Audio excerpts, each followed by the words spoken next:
Hey guys, so this is Josh from Jurassic Con, and we're actually here at the first ever Animation TOON CON, and I'm here with Michael Bell. Michael, how you doing? I'm doing good. This is fun. This is fun, guys. Good time. So, from Jurassic Con, we're a show about dinosaurs, and you actually played one of the Dinobots, right? I was Swoop. Swoop! So, and that was a pterodactyl for you guys that don't know. But you've been in tons of cartoons, right? Yeah, I sure have. I've been animated all over the place. Nice. Yeah. You were in Voltron, right? You were Lance. Voltron, Defender of the Universe. Voltron, Defender of the Universe. And Transformers, G.I. Joe, the Snorks, and later in years, Rugrats. I mean, it's hard to remember half the stuff that I did. Yeah. I am here with the Master of Evil. You're on your throne. This is Skeletor, Alan Oppenheimer. How you doing? I'm doing just fine. I'm doing. How are you, Josh? I'm intimidated. That's how I'm at right now. Yes, that's right. I'm Good. here with Jeff Nimoy, the one and only Jeff Nimoy. Jeff, you've done a lot of anime. I sure have. And you're actually one of my favorite characters from Trigun. You're a Nicholas Wolfwood. Yeah, thanks very much. I appreciate that. Oh, yeah, definitely. But along with this, we represent a convention that does dinosaurs. Right. You directed and voiced characters in Digimon, right? Right. And I directed Agumon and Greymon and Metal Greymon, right, all of those, right. This one was the one you voiced, right? This is... Yes, this is the version of, this is the second or third devolution of Tentomon Digivolve 2 Kabuterimon. Digivolve 2 Mega Kabuterimon. How you guys doing? You guys have been busy all day. Has it been a good show for everybody? Yeah, real ego booster. Yeah, isn't it ever? Yeah, and it's so crazy to me. Yeah, the people who are adults now and still so completely into Teenage Mutant Ninja Turtles. What, 25 years later? Well, I feel like it's like a Santa Claus thing because they're now grown-ups and they write with these nostalgic notes about when I was 8 years old. It's almost like, and I sat upon your knee. And I'm finding the older people bring in the younger people, and they're introducing them to the cartoons first. Totally, like a whole new audience. Along with Skeletor, though, you actually pulled like triple duty on the He-Man series. You were the voice of Battle Cat, Man-at-Arms, Cringer, Merman. Yeah. And sometimes people ask me, well, would you do one character all the way through and then come back and do the other character? No. I was talking to myself. In other words, I would do Skeletor talking to Merman. Really? Yes, I would do. Well, Merman, how are you? I'm fine. Why do you ask? Oh, here comes Man-at-Arms. Yes, I'm here. I go back and forth, which John, I love doing. I am here with the immortal. You're literally immortal. Jim Cummings. So, Jim, you are most notably Darkwing Duck, Negaduck. You're also from DuckTales, right? You also did DuckTales. You were in Aladdin. You were Ed from The Lion King. You're actually the other Tick, I believe, from the Tick. Barry Gordon, I think his name was. So your list goes on and on. Like I can't even begin to name how many. Which characters have I forgotten? Sorry. I'm kidding. I don't even know sign language.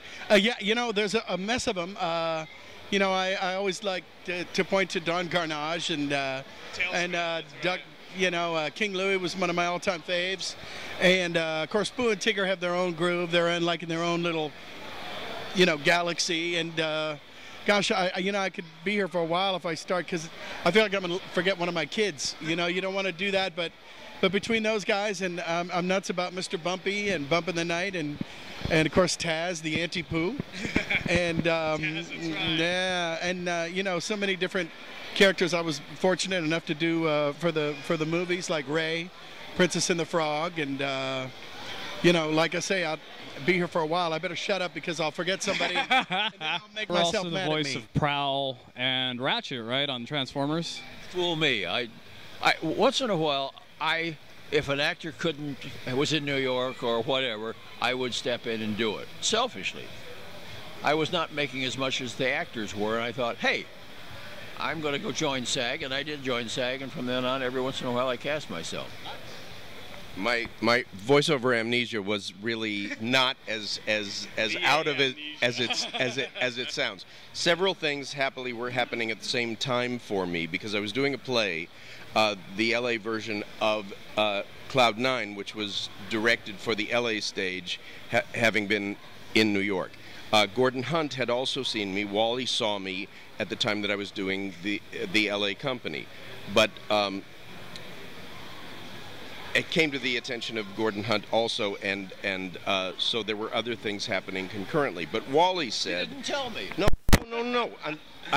I was doing the littles for Wally. Wally said, "You've opened my eyes to a lot of other possibilities. I know that made you aware of some other things that I might be available to voiceover-wise."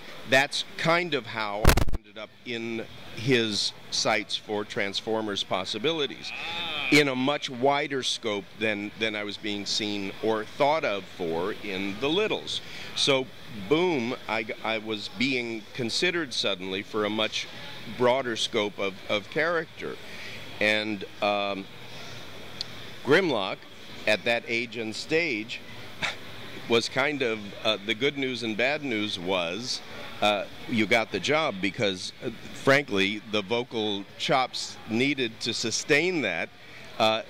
Also, the ability to be a sensitive, warm, cuddly, soft, fuzzy character. Yeah, man. All of that is a metal robot dinosaur. Exactly, but once you got it, you got to find it, you got to keep it, and then you got to layer in all of the rest of what Wally just described. Well, Wally, whether there's one person in the booth or 20 people in the booth, manufactures and sustains and creates and maintains and sustains the energy for all 20 people in the booth, or directs towards you all of the energy for you, the one person in the booth. Whatever it is, he finds and augments and delivers, whether it's an 8-hour session or a 4-hour session or whatever the session length is, the energy required to see everything through. Who are you talking about? You. Because whatever longevity, whatever magic we created that still carries on and carries on for a new generation and probably generations to come, you have to go to the origin of that, and what magic was created both on our side of the glass and on the other side of the glass. And bravo you for demanding whatever it took to make that happen. You're damn right. So you were actually the voice of, I'm saying it right? Mini Chibi Moon? Yeah. Chibi? I'm not even... Chibi Usa, and I just said it wrong, so that's good. Yeah, that's Rini. She is such a big part of my heart, and I am so happy to come out here and talk to everybody about her because she represents so much for me, because she was actually the first cartoon that I ever voiced. Really? Yes, and so she just kind of took over my heart for so many years and led me into other cartoons. That's a huge franchise to start off. It was amazing, and as a lot of people know, I actually took over the voice from someone else, and it just turned out to be such a perfect fit. Rini and I are very similar. We're very mischievous, me and Rini. So it was awesome. such a joy. Gregg, we just want to thank you for doing the show. It's been a personal treat for me to meet you as well, personally, because this is my favorite character in the movie. And the movie, it's a video game, and it feels like a movie. Yeah, awesome. So, Gregg, thanks a lot for doing the show. We wish you the best of luck and everything in the future. Definitely.